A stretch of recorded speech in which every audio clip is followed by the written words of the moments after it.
Hi, I'm Francesca Kamani. It is Melbourne Cup week and welcome to LegUp.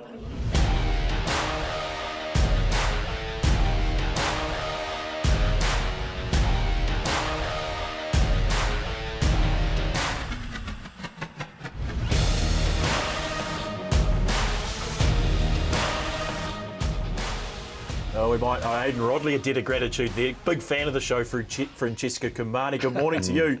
You tuned to the LegUp, your weekly thoroughbred preview show, best hour of trackside television, presented by the TAB. It was a bit of fun, Paul. Fantastic. Yeah. Sensational, yeah.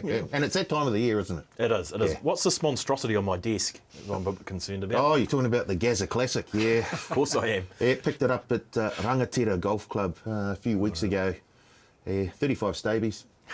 It's a windy day, tough, but I stuck it out. Absolute burglar, you are, we know that. Yes. Good to have you back. Good to have you back too, Stephen Hunt. Good to be back. Good morning to you. Yeah, good morning to you. And it's been a busy old week. Moved house this time last week, so got that job out the way and in time for Cup Carnival over at Flemington. But looking back at the races domestically, Trentham.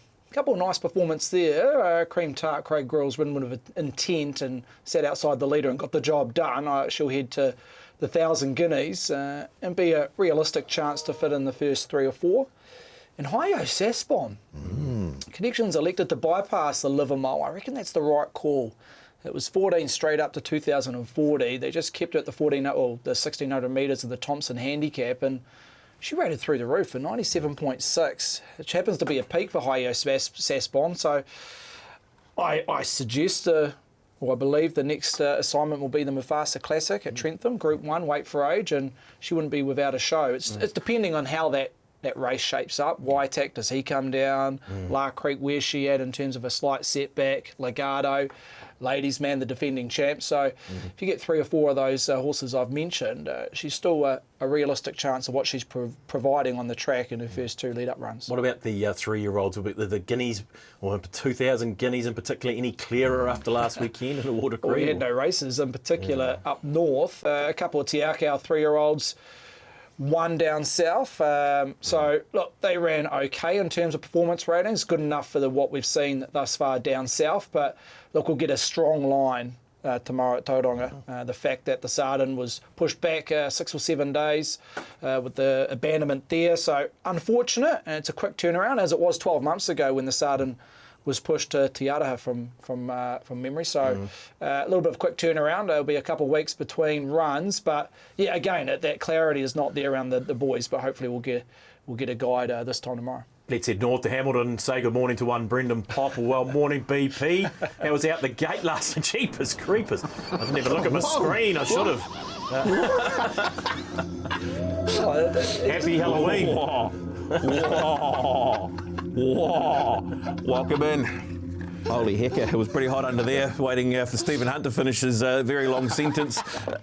But anyway, yes, welcome in. Happy Halloween to everybody out there, and trick or treat, I'm sure. Make sure you'll be out there getting ready for everybody to knock on your door a little bit later on. But yes, looking forward to the weekend. It's Derby Day, of course, out of Australia Melbourne Cup week.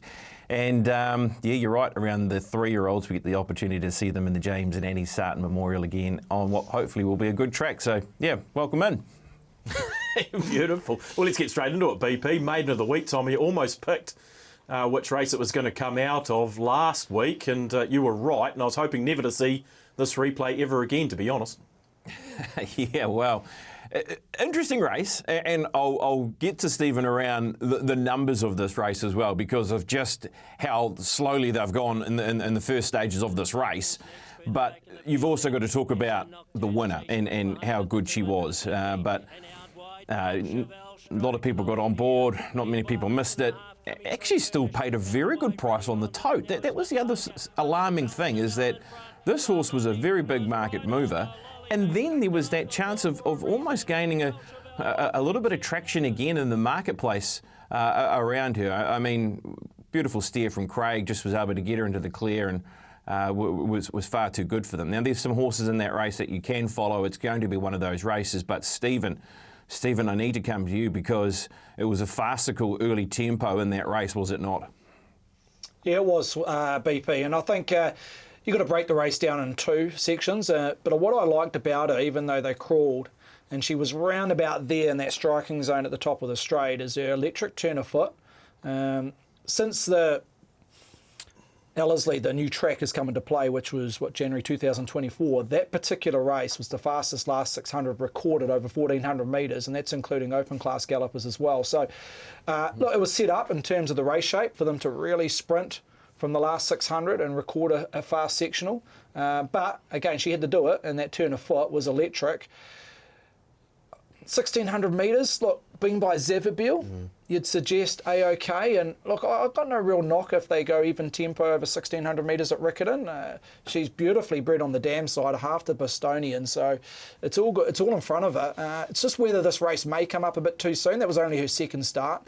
But off that performance, she ran an 88 performance rating, which is a fraction higher than the place getters in terms of a rating out of the soliloquy. So she's right there in that second division, that chasing bunch in behind Well Written. Yeah, minus $240,000 for the TAB around Belchabelle. Paul, devastated to hear that. Tough old day. Great day for punters. Yeah, hey, yeah, no, and that's twice in a row at Ellerslie as well. They're having a good time of it up there. Let's head to Tauranga. That's where we want to focus most of our attention this morning. Let's talk about weather and track conditions first, Steve.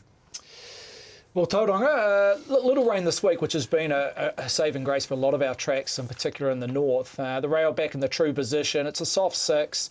Again, the weather looks A-OK between now and the back end of Saturday, so we may see an upgrade off that soft 6 currently. Okay, here's an opportunity we didn't think we'd get 7 days ago, and that's a preview of the James and Annie Sarten Memorial, race number 8 on the card. Run us through this market, Steve.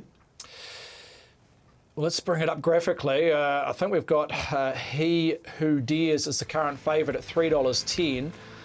Look, we haven't seen this individual since the Sir Colin Meads, which was roughly 4 or 5 weeks ago. Again, it was scratched. I think out of the Hawke's Bay Guineas a few weeks ago. And obviously with this meeting or this particular race going back 7 days. So it's been a bit of a change of guard in terms of preparation, but heads to market at $3.10. In front of Quando at $6, Swiss Prince at $8.50, Landlock at $9. I believe the horse is due accepted, but they're heading towards this particular race. And Magic Carpet, the Hawke's Bay Guineas winner, at $9. In terms of the teens, Kygo Star has been well supported at $11, even though it's gone out of turn. But pretty keen overall, the punters, to direct their cash flow towards the 2 and the 4. Okay, I want to start with the Sir Colin Meads BP, and it saw He Who Dares resuming here, running second in the race, and Landlock, I believe, is resuming here as well, running on for 4th, also Geneva in it. Yeah, that's right. Let's first of all touch on He Who Dares, who comes into this race with, a very good placing. We know Affirmative Action was the winner of the Sir Colin Meads, and Affirmative Action, just quickly too, is looking like it'll head to Ellerslie on Tuesday, Melbourne Cup Day. So didn't accept for this race, even though originally was down to run at Te Rapa on Monday. But He Who Dares got awfully close. I guess for especially He Who Dares, first of all, that we touch on, just that break between runs, and as Stephen mentioned, missing that important next step, which was a Hawke's Bay Guineas, where they didn't run there. So 56 days, but it has had a very good hit out with Affirmative Action out of Ellerslie recently. So the horse looks to be on song, has drawn well here again. Of course, was down to draw very, very well on Monday, so they've actually fared well in the barrier draws there. I also think the race sets up well with moving to Saturday for the boys still. It still gives them that 2 weeks and to get down to the South Island if they are ready to bounce out of this and head to Christchurch. It's still the line in the sand race for those horses that want to head to Christchurch. For some that might be 50-50, or some believing that they are heading in that direction. If they run well, it confirms it, or if they don't, they might think, okay, maybe we pull back and wait for the summer. So it might be a bit tricky for the fillies, of course. So there is a couple of fillies in the race. Do they actually still head down or not for the 1,000 guineas, which is next Saturday? But yeah, on his run, a very strong performance, drawn well, and I think he's a big hope in the race. Landlock brings good 2-year-old form from last season and has had a couple of runs in this preparation, and is a new addition to this field because it wasn't originally down to run on Monday. Yeah, Landlock also ran in a Hawke's Bay Guineas, Paul, but the race was won by Magic Carpet. Quando was second. It was a good effort from Quando, who's pretty lightly raced, but let's have a look at the Hawke's Bay Guineas. Yeah, as BP said, Landlocked had a very, very nice 2-year-old campaign. If we look at Magic Carpet, I thought it was an absolute peach of a ride by Jonathan Riddell. Just sat in behind the speed, found open air when they got to, around the 250 mark, and just finished off nicely.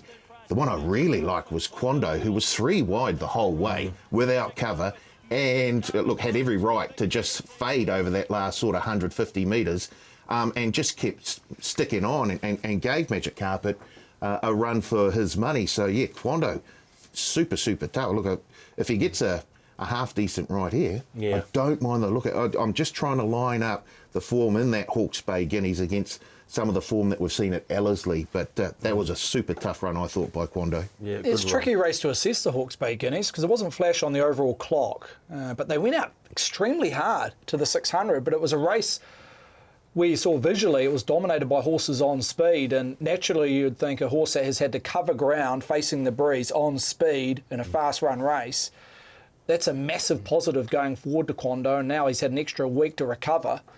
If he can get a better run in transit, yeah, he's a big show. We're talking about Ellerslie form. The next race replay I want to have a look at, Steve, is Swiss Prince, and here's a horse that's doing nothing wrong. Perhaps the only thing is getting balked by balking the running rail at about the 200 metre mark here. Yeah, look, he's a pretty professional galloper, and I love the tactical speed this horse has. He's been able to put himself in the race for the majority of his starts. He managed to kick the maiden goal here at Ellerslie by winning by a pimple. You see there's roughly around the 200 metre mark, just hit the running rail, as you mentioned, Thaddeus. So look, from barrier 2, Joe Dorr with plenty of options, and you could question maiden form heading into a stakes level, but a lot of these horses have got a similar profile because we just haven't seen the stakes races for the 3-year-old boy races this season thus far, as we've touched on, abandonments, etc. So, look, I'm not surprised they're rolling the dice. I'll see where he sits in terms of the boys, whether the head's down south. But again, prior to his maiden victory, he was competitive at Stakes Company at Whanganui, even behind Platinum Diamond and Shermat, who franked the form in his very next start. Was your bet of the day, BP, Swiss Prince, I think, that day? It was, and I do feel as though he's a big chance in this race, actually. And Stephen makes a point there around winning a maiden heading into this race. Well, I guess, like you said there, did have a stakes placing in a Whanganui Guineas behind Platinum Diamond. I mean, Magic Carpet went into the Hawke's Bay Guineas with just 2 maiden placings before coming out and winning its first start in a Hawke's Bay Guineas. I do like his barrier position. I think he can play a pretty serious part in putting himself there. He's shown that genuine speed out of the barriers to land himself there. We know this is going to be a good thing around Tauranga. I think this is one little thing to mention about the track there tomorrow, is this running rail going back into the true position. We haven't seen this rail movement back to the innermost for a little while now, and I just feel as though that's a key component, not just for this race, but for the day overall. So if you go back to when the last rail movement was back in March. The 28th of March was when the last time the rail was in the true position. Since then, it's been out 5, it's been out 10, it's been out 7 metres. And when we had a significant rail movement like this through the summer period, the first 5 races were won by horses who all drew barrier number 1, and you needed to be up against the rail. It's not always a hard and fast way of winning races around there, but we know that, percentages say that you need to be able to use that fresh ground up against the rail. So that could be a key component for some of those earlier races, and it could set up throughout the day if you need to be up against the rail. That's great stuff from BP, that, isn't it? Yeah, that's why he's on. That's why we have him on the LegUp. That's why Francesca loves the LegUp. Yeah, that's right. With that quality analysis, she is a massive fan. BP, I'll stay with you. Final thoughts. Who are you backing? And this year's James and Annie Sarten.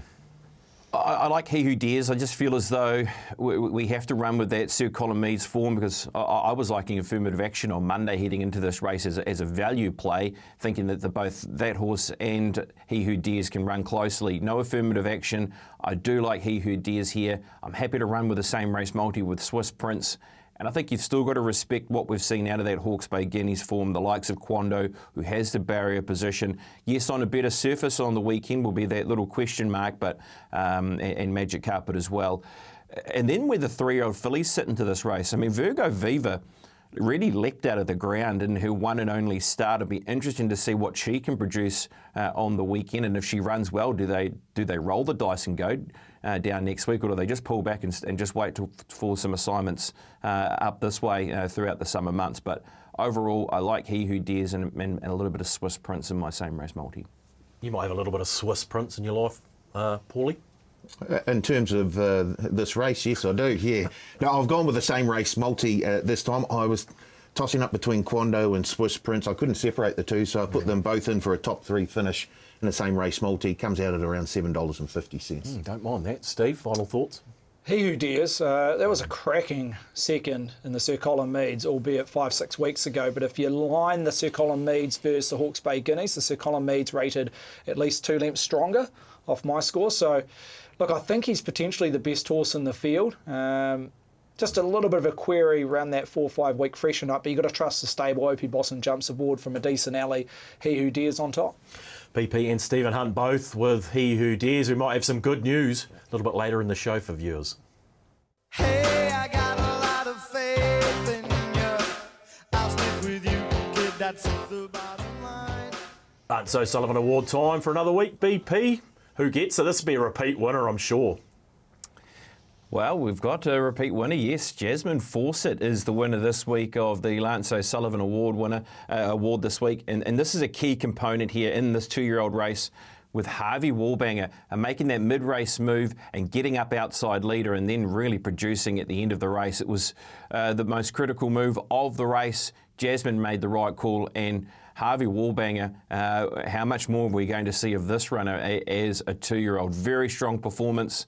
And maybe a few that might have been walking their way towards the bar and asking for a Harvey Wallbanger. That was a good effort, and Jasmine Fawcett was able to steer it in the right direction off the good mid-race move, gain the win, but also gain that coveted gong of the Lance O'Sullivan Award. Oh, equally well held, I would have thought, by Jasmine, that award, but a great ride. She summed it up beautifully, and a deserved winner of the Lance O'Sullivan Award this week. Let's move on. Race number 7 on the card is the listed Spring Sprint. Steve, run us through this market.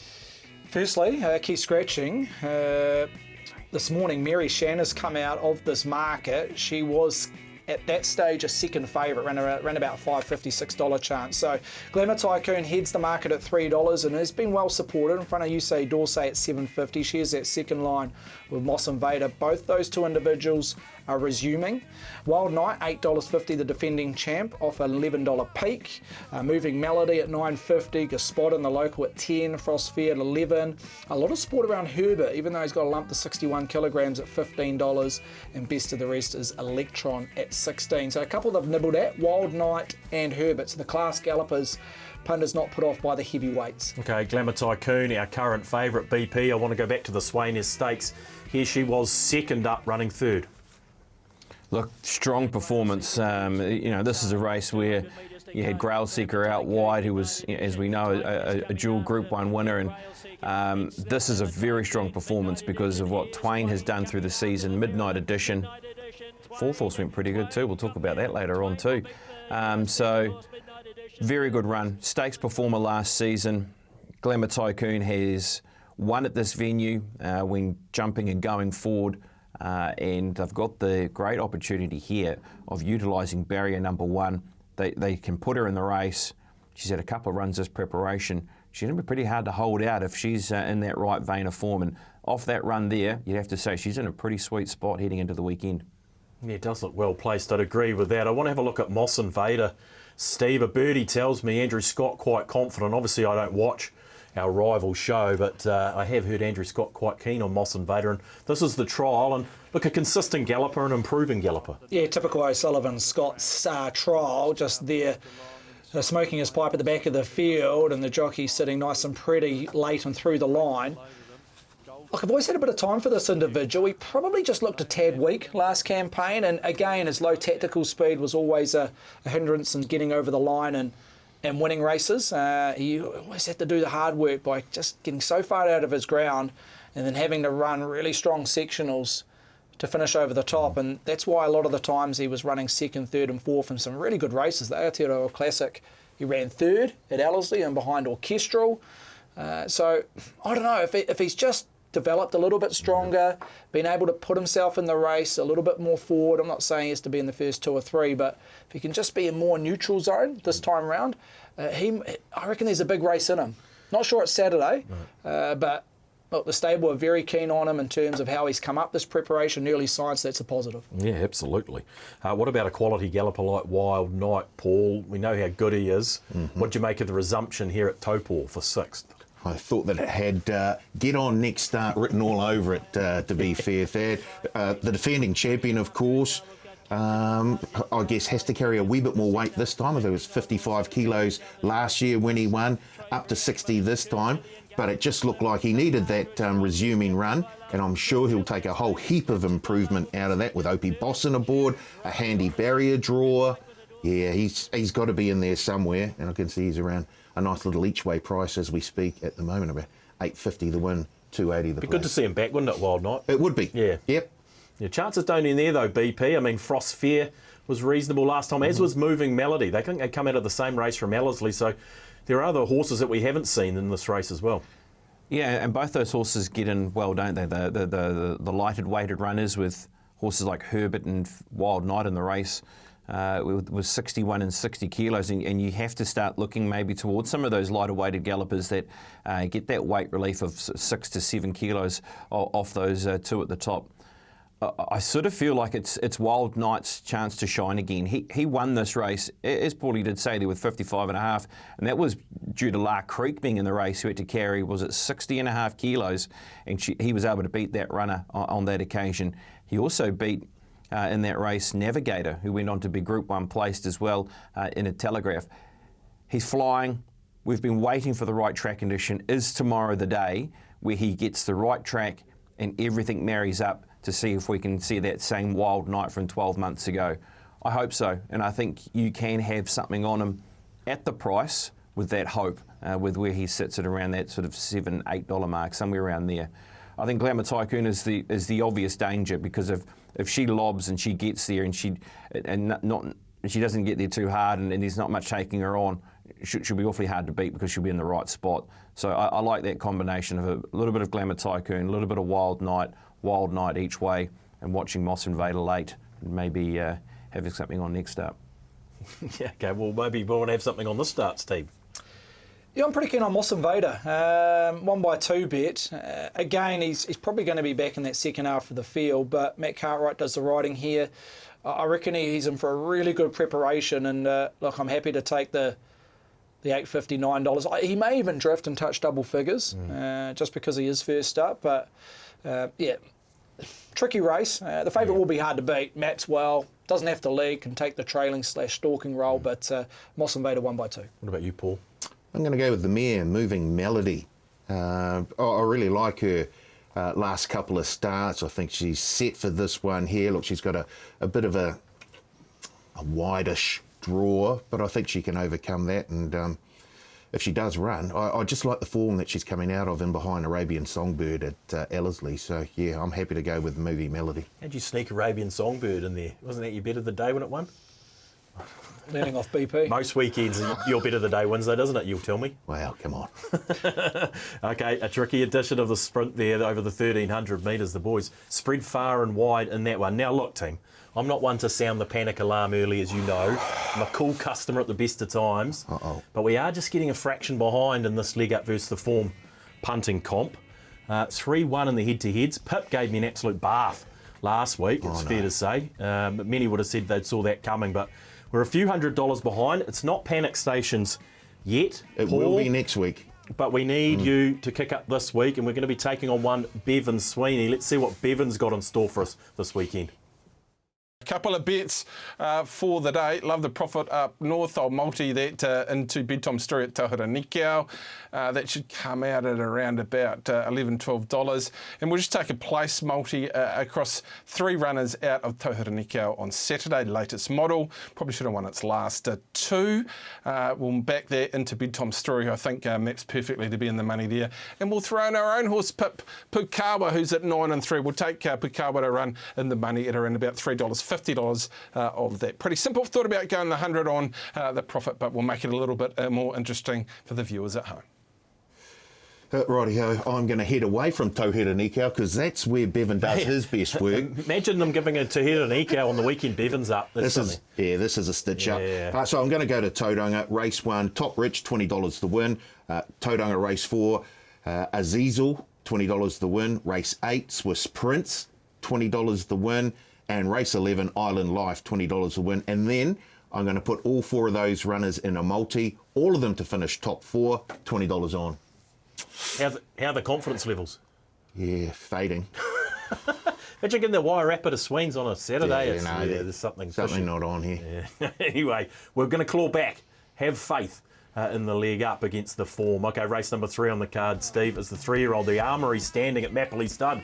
3-year-old event headed up by Lubeck. Yeah, and a while back favourite, Lubeck, on the back of a very impressive win at Ottawa Park a couple of weeks ago. 320, back into the original price of $3. In front of War Princess, the CD rate at $4.20. Got as high as $4.50, again back into the original price. Landlock, a possible, will likely scratching at $6.50. Has to Rock at $9 with Passiflora. Maricopa Falls at $12. Too Darn Sweet at $12. Quello Dolce, 16 into 14, and Bella's Boy, best of the rest, at $17. But overall, they're pretty keen on the fave here in Lubeck. Okay, why wouldn't they be after the back of this performance resuming at Rotorua, BP? Yeah, very good. And second horses come out and been quite good next time to the race as well when winning in Cream Tart. So form really marries up here. Third's Romanoff, who competes in the James and Annie Sarten Memorial. So Lubeck brings the right form reference, and even her 2-year-old form from last season was on point too, wasn't it, with that placing in behind Geneva before tipping out for a break. So must be in the mixture. I thought the right favourite, but also the chance to maybe spec around with a couple of other runners if you did like something else at a piece of value, which I didn't mind another one there, and they're from the James and Wellwood barn that we'll talk about shortly. But yeah, Lubeck has to be right in amongst the mixture. Yeah, I agree with that. I'm looking forward to hearing what that is. What about War Princess? I know you're a big Dids man, Paul, and this is War Princess at Harwood winning, and probably should have been in this small field, but she got the job done and she's speedy. Yeah, exactly. That's exactly right, Thad. She looked very, very good here at Harwood with, who was it, Samantha Collett aboard. Craig Grills jumps on this time. That's another plus. I don't think she has to do too much different from what she did there at Harwood to be in the reckoning on Saturday. So, yeah, War Princess, definitely. If you're going to have a few exotics, you've got to throw her in there somewhere. Has she been the other way around, War Princess?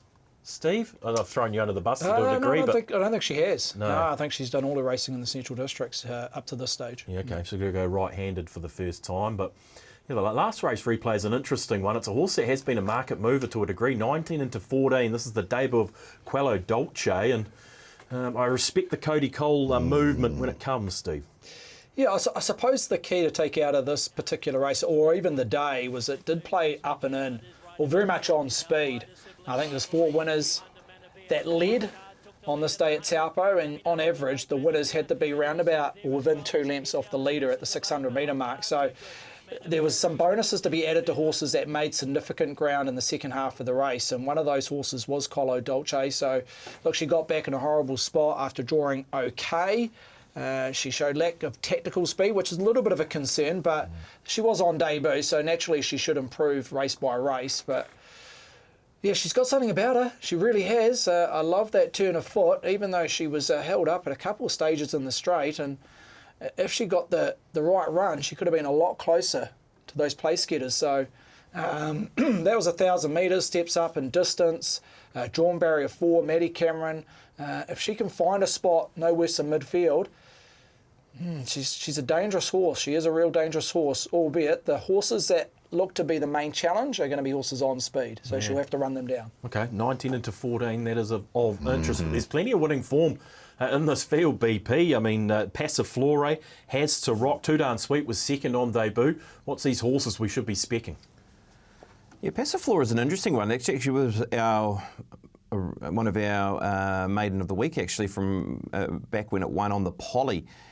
She showed a lot of speed that day when she was able to win over the 970 metres. So middle barrier draw, do they look to see if they can rip along and get it to the front again? So I find her an intriguing runner, actually, Passiflora. I like Has to has to rock. Runner number 6, the 3-year-old filly. I thought she was a nice each-way chance. She's drawn low. She's drawn in barrier number 2.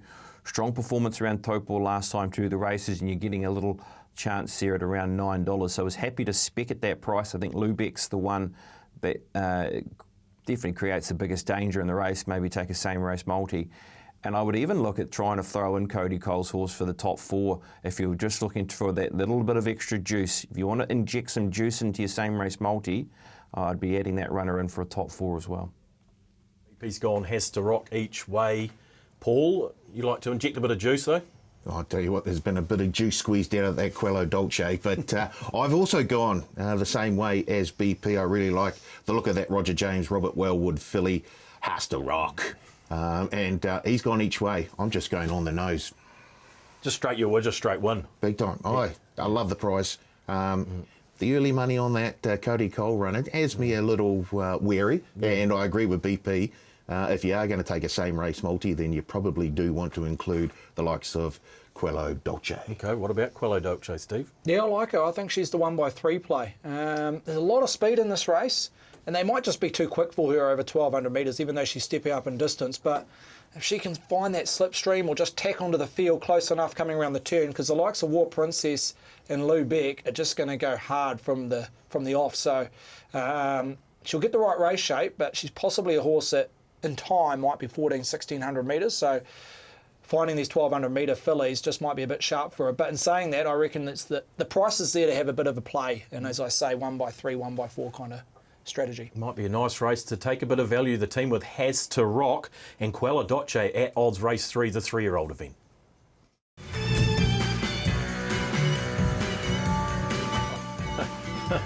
How bizarre. The Halloween special, spectacular.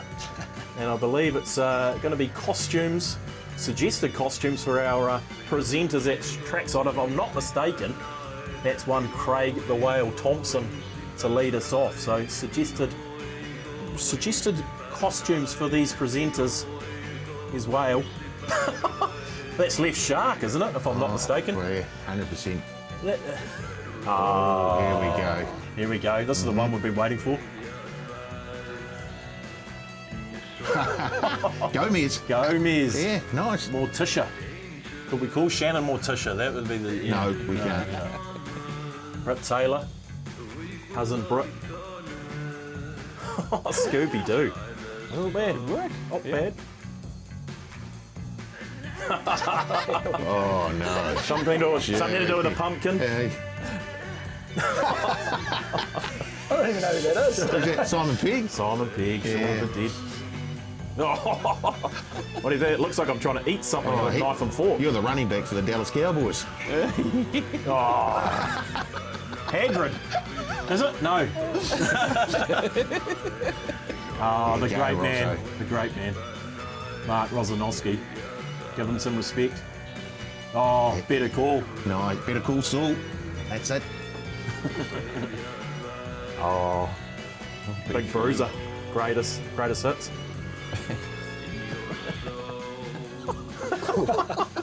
I hope he's not watching the chief handicapper.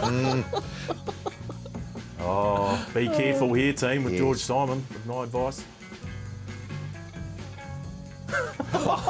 Boba Fett. Yeah, Tim Morrison, I think he'd take that. Wow. He would. Yeah. Yeah, no. Oh, no. You can't do any worse. Big Lebowski, Walter, Wow, they've got the wrong photo. Vietnam veteran. Oh, no. Big Ricardo. What are we going to do with Ricardo Ball? Oh, Same movie. Jeez. The dude. Yeah. We need to round it in. Right, here we are. We don't. You don't.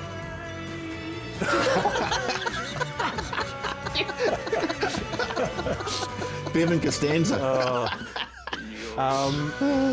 Yeah, as if we needed any more fuel on the fire between the leg up and the form. I think our producers and directors have potentially just provided it. Bevan Sweeney are they're not lookalikes, of course, far better looking than one George Costanza, and not nearly as neurotic either, I'd have to say. So there's the Halloween special. Bevan Costanza. Bevan Costanza. I don't know if it fits. Okay, I did spruik a little bit earlier in the show that we're going to have a People's Boost, or the LegUp Boost, this week, and we're going to that James and Annie Sarten Memorial, and it'll be He Who Dares. Oh. Currently $3.10, $4 for the LegUp People's Boost. It's available under their Futures tab for you there. Max bet of $100 around He Who Dares. I know BP and Stephen both very keen on He Who Dares. We want to go down to Tauherenikau, Bevan Costanza's home ground. We're going to have a look at one race, but before we do, we want to go talk about weather and tracks, Steve. Yeah, well, look, we haven't raced here since I think early March or mid-March, so it's been a few drinks in between times. But look, the rail is in the true position, which it always is. It remains in the true position right throughout at Tauherenikau, and I think the key aspect is that at the start of the week it was hovering around that 8 or 9 pentometer reading, but they've had nice weather between the early stages of this week, and it should flow right throughout the weekend. So it's currently a soft 6, and a bit like Tauranga, just hoping for that upgrade on race day. Okay, race number 5 on the card is the main event. It's the Red Craze Bowl. Let's have a look at this market. Headed by Bedtime Story, 370 into 320, so clearly the best backed runner when it comes to the feature over the hill. In front of Maoate Molly has to lump the big weight at 370, so it was 370 each of 2. So the punters have well and truly spoken and have declared Bedtime Story as the horse to beat. Blissful Bell at $6, Turn the Ace, a pace influencer at $8.50, double figures around Make Time at $14, a break-even result currently for the tab, and Kapua just gone out a few turns there at $17. But overall summary, Bedtime Story, the best bet runner. Okay, let's have a look at Maoate Molly first though, BP. Second up here at Trentham, and sort of crying out to be on next time, I thought. And I think the track conditions are going to be a big help for her coming into the weekend, with that just improvement to a soft condition is really her sweet spot for Maoate Molly. And this was a run where finishing in the 5th spot on a track that did improve a touch to an 8, but I just feel as though off the back of a very good first up run on a 6, this second up performance in behind Bold Bell with 60 kilos, she comes back to 60 on the weekend. She's drawn in barrier number 1, goes to 1400 metres. Again, which is another sweet spot for her, with her running up at that 1400 metre. That's been her best races, and on a track that's improving. I think she has to be in amongst them because of just her form on those 2 scores, really, of track conditions and 1400 metres. So I think she looks in the right spot, and Tony Davies will be a big help too, as I said. So, yep, big danger. Yeah, massive danger, drawn barrier 1. Should hopefully just get a little bit of luck along the inside. What about the other favourite, or the current favourite, Paul, I should say, in Bedtime Story? And that's very important to note as well, Thad. The early money is on Bedtime Story, 370 into 320. Here she is at Rotorua. Look, stripe colours there. She's looking. From that run there, I can understand why the early money has come. She steps up to 1400 again, which will be ideal. Look, there's a lot of positives here for Bedtime Story. So, yeah, I'm keen as well. Does love Rotorua, Bedtime Story, and the early money's on. What about Blissful Bell, Steve? It's around $6 in this market. Here it is at Taupo. Here she is, rather. Yeah, again, it was that meeting where it was very much on speed throughout the card, and Blissful Bell just got in an awkward position back in the second half of the field and was doing all her best work late and through the line. She ended up finishing 4th here over the 1300 metres, so she steps up to a more suitable trip. Look, she didn't quite come up last preparation. You go back 2 preps ago, she was good enough finishing 3rd in the Te Araha Breeders at Group 1 level, so we know she's got the class, and because she hasn't won for a long time, she's sitting on the minimum here at 54 kilograms. She's drawn barrier 4, so if Cavish can be in a more forward position, because at times she has shown enough tactical speed to be forward. So I think that will be important for the majority of the day at Tauherenikau. Be on speed with the improving track, and with 54 on her back, up against some more favourable runners that have a little bit more weight, she'll get her right opportunity. Okay. BP, I mean, there's horses we haven't. The underbelly resumes here. Make Time's had a bit of support at long odds. Old Town Road probably wanted it a little bit wetter, but can we look into the teens here in the Red Craze? Yeah, I guess Turn the Ace will take some money as well. It's a runner that ran well 2 starts ago. Maybe the track conditions need to be in that heavy bracket for him to be able to show his true best form. Again, look, in the end, I find it pretty hard to go past Bedtime Story.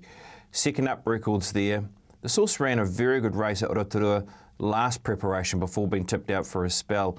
And of course that was in behind Tomodachi in the Rotorua Stakes. Now Tomodachi then went on, of course, this season to be Group 1 placed at Ellerslie in the Prasia Plate. I think that form marries up really well. A very strong performance first up when finishing into 4th position. Low draw, 1400. She does get all the right ticks. I'm happy to be with her. I think Maoate Molly is one we have to have into our same race multi, and I will add another, and I'll take Blissful Bell off that performance that we saw from the horse, and just that we know that Blissful Bell is not too far off with that 4th placing. Good barrier draw, has to have somewhere in the same race multi as well, but yeah, like Bedtime Story is my top selection. Looks like you might be in agreement, Steve. Yeah, I am. Look, she was 155 days first up at Ottawa Park in the Stakes Company, and she came up against some horses that had runs under their belt, including Twain, who'd been running right throughout the season on an off track or winter season, and also Midnight Edition. So, look, even if she holds to that form, she's a right rule show, but I reckon she'll take natural improvement from barrier 3. Kelly, we have plenty of options. She's got a really strong book on the day, Kelly, and particularly early on the program, but. Yeah, I think Bedtime Story just sets up well, and just with that weight around Maoate Molly, I reckon she might be just half a run short, whether she's working back to a Mufasa Classic over 1,600 metres at Trentham, but just with the rain that's hovered around the central districts, it just feels it's impeded her preparation, in particular early doors, so she might be a half a run short, and you add the fact that she's got to carry 60 kilograms, but class will take her a long way. Which means we might get a better price on Maoate Molly at some point, Paul. I get the feeling this is a nah horse. This is a sit and wait. Because I do like Maoate Molly. 2 kilos off with Tony Davies aboard, so down to 60. That's a hell of a lot to carry anyway. Gets the A straw, so if they can get off to a good start and control the tempo of this race, and if we get the conditions over the weekend to suit as well, then I think she's right in this, and she could just sneak away from them as they come around the turn there at Tauherenikau. So Maoate Molly for mine. Okay, is it as easy as Bedtime Story versus Maoate Molly in the Red Craze Bowl? We'll have to wait till Saturday afternoon to find out.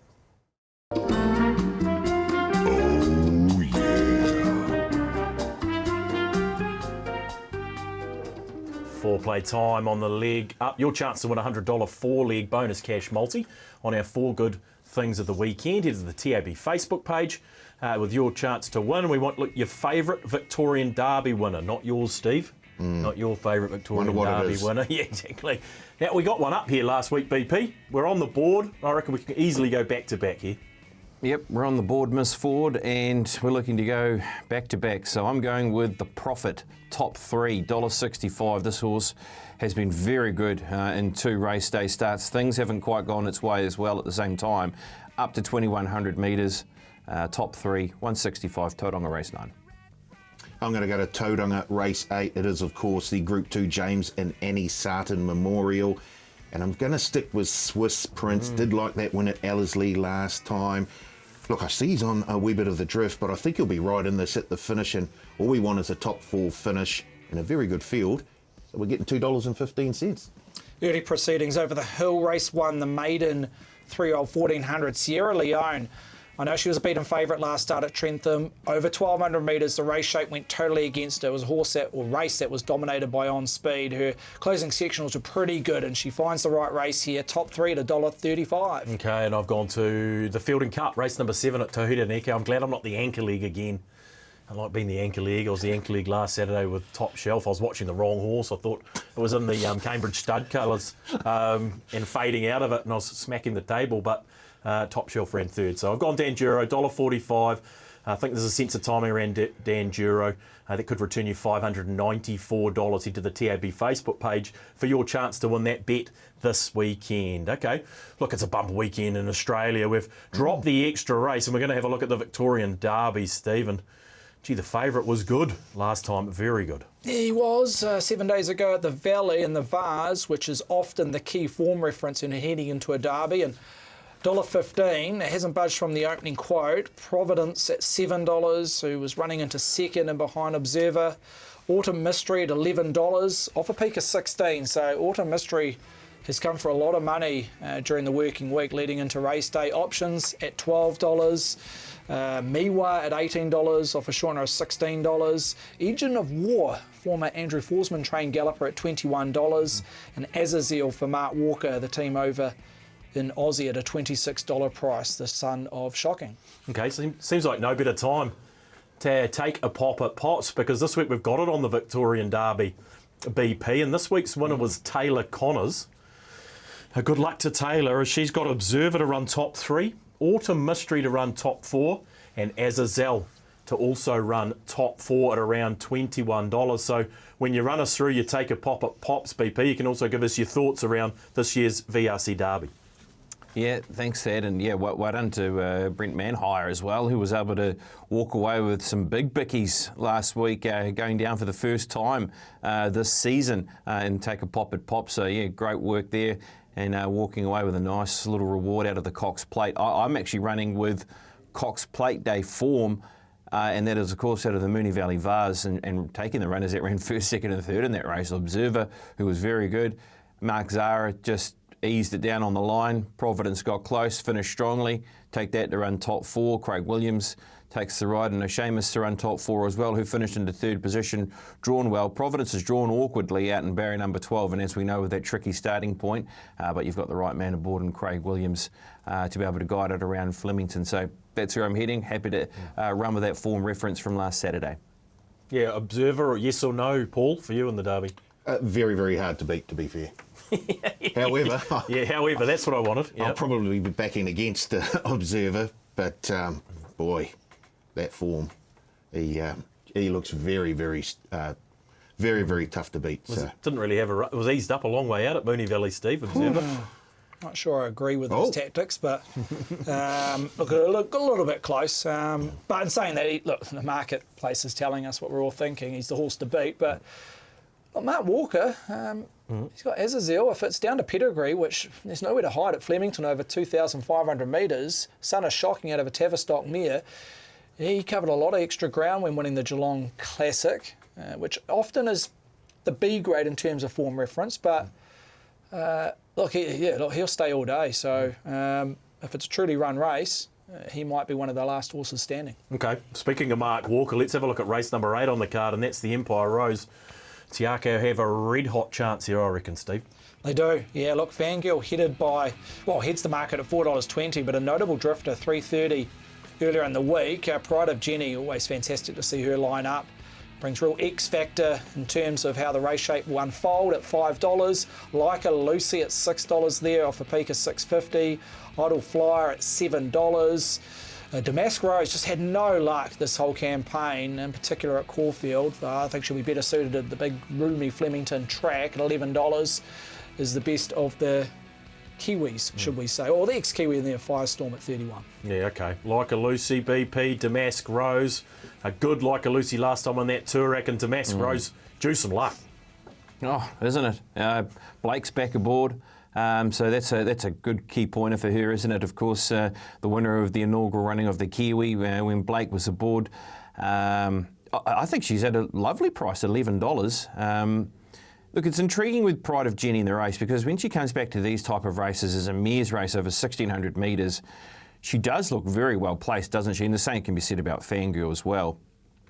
So, yeah, big respect around what Pride of Jenny can do in the race, and hopefully we can see something spectacular from her as well. But like a Lucy's 2 runs out of Australia have been on point, have they not? So if you do want to run with the Kiwis same race multi of both of them to run top 3, it's paying $9 to Damask Rose and Like a Lucy, or if they were to both run top 4, $4.85. Maybe that's not a bad option, with maybe adding in one of those horses at the top of the book, like a Fangirl or a Pride of Jenny, with which way you're thinking if you're looking at trying to involve the Kiwis in the Empire Rose. I've stopped trying to catch Pride of Jenny, but what about you, Paul? Are you Like a Lucy, or are you Damask Rose, or you both? It's probably time to get on Pride of Jenny if you've you've had good, enough. But yeah, I love the way that BP's thinking there, putting in Like a Lucy and Damask Rose for either both to finish top 3 or both to finish top 4. I thought, what, north of $4 for both of them to finish top 4? That's not the worst bet. Yeah, he's got me interested, BP. A bet for you in the race, Steve? Well, it's intriguing because if you weigh up Fangirl versus Pride of Jenny, I don't think she's got a flash record, Fangirl, against Pride of Jenny when she's been matching her in Melbourne and Sydney. I don't think she likes those fast, truly run 1,600 metres for a horse that has a really good turn of foot, Fangirl. So it'll be intriguing how she performs at Flemington. But I'll land with Like a Lucy. I've always been a fan of her when she was here in the Central Districts, working back from an Oaks. I do believe they've been working this galloper with the one-eye blinker, because what we've seen over in Melbourne thus far, she's just had her head to one side like a Lucy, and it's just affected her last 200-300 metres. So apparently she's working in a straight line or galloping in a straight line with that gear change. So look, if she runs straight and gets the right cover from a nice alley, watch out. Okay, very interesting. Look, I've just had a call in from Racing New South Wales. Have told us we have to have a look at race number 8 on the card at Randwick, the Golden Eagle. The Golden Eagle, Steve, headed up by Autumn Glow. Yeah, look, she remains unbeaten. This would probably have to be one of her toughest assignments, including her last start victory in the Epsom. $2, flip of the coin in front of Linebacker, who's just in a purple patch of form, 3 on the bounce. Evaporate there, we know this galloper so well. Runner-up in the Kiwi last season at $9.50. Perfumist, again, OTI at $16. And will he do it? Good to see Willie do it there.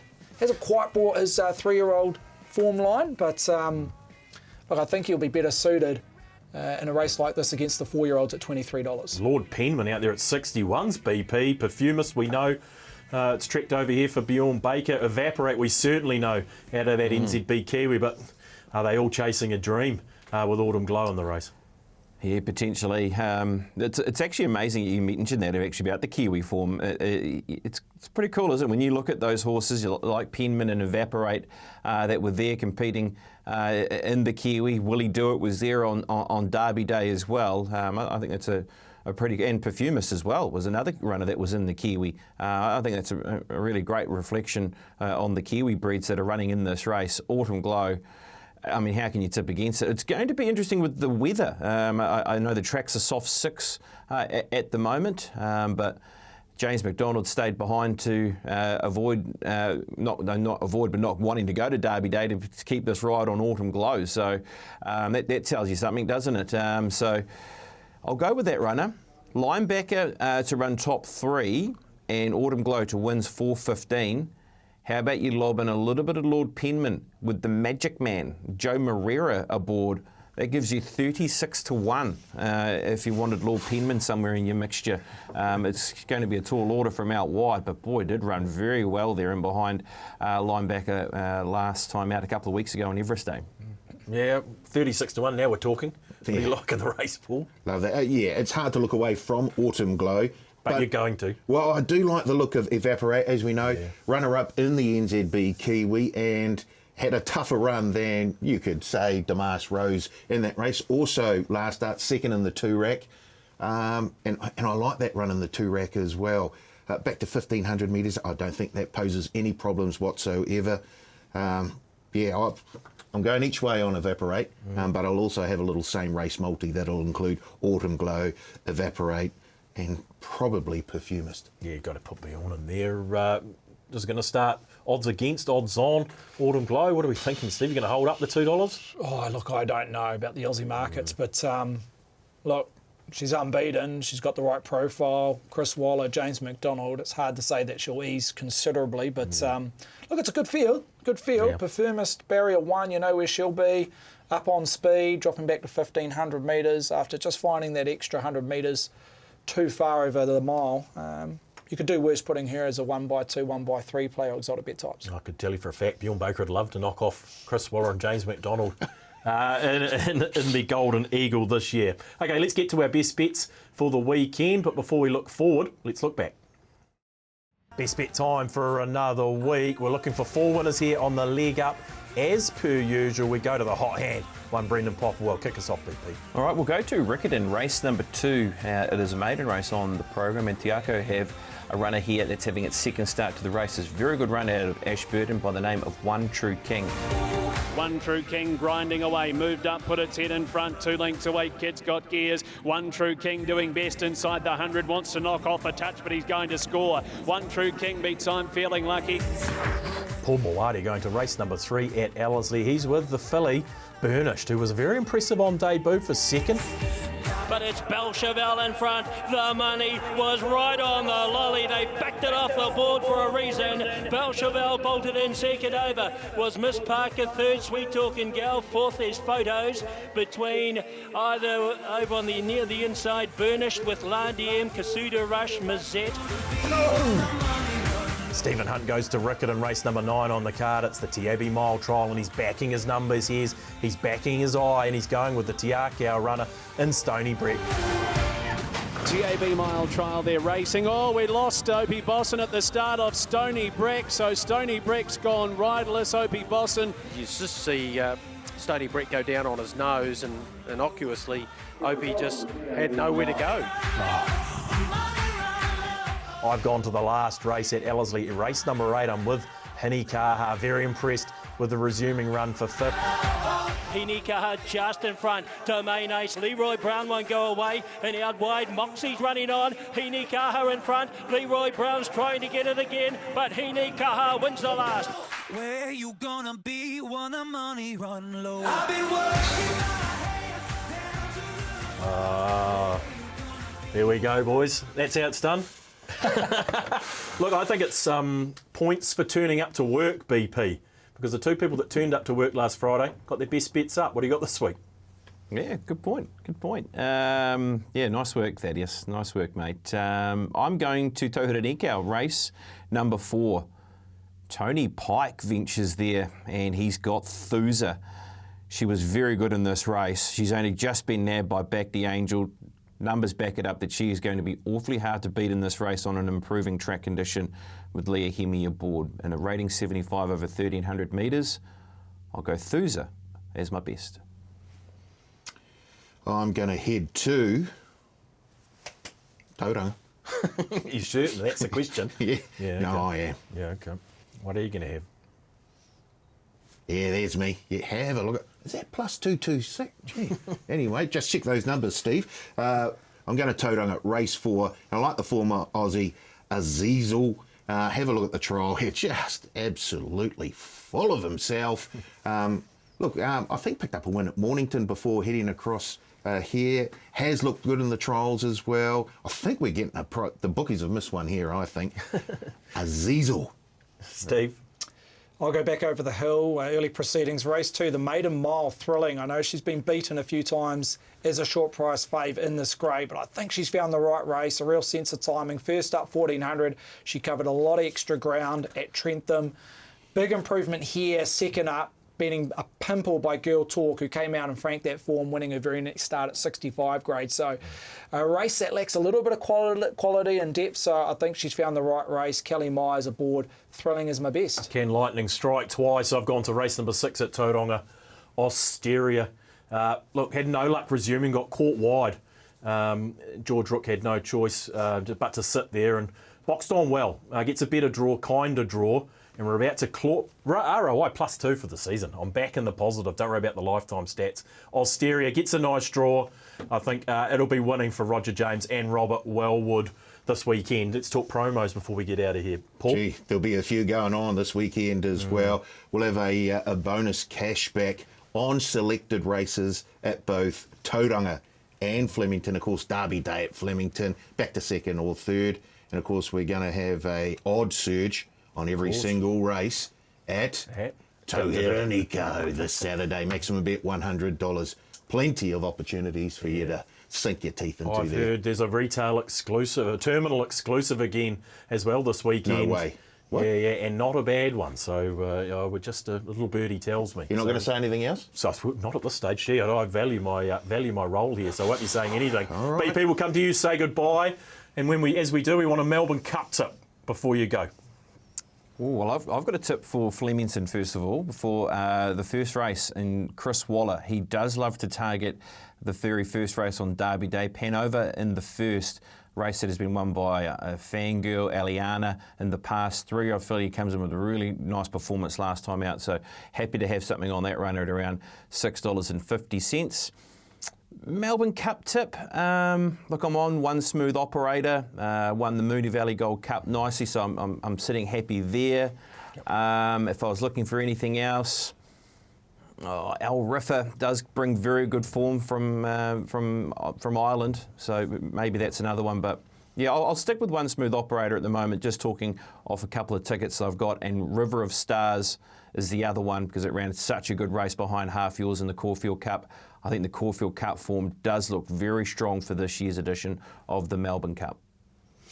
Paul, Melbourne Cup tip as we get out of here? Further, each way. Let's go. Lizzie Gels. Steve, Melbourne Cup tip? Yeah, One Smooth Operator. It was on 12 months ago. Didn't get all favours. He's had that one run back in Aussie. Yep. Good win. Possibly Maiden, but Okay. no spoil there with Absurds at an absurd price for Willie Mullins, but we've got to get out of here. Enjoy your Spring Carnival in Victoria. Enjoy your racing tomorrow. We'll see you in 7 days' time on the Leg Up.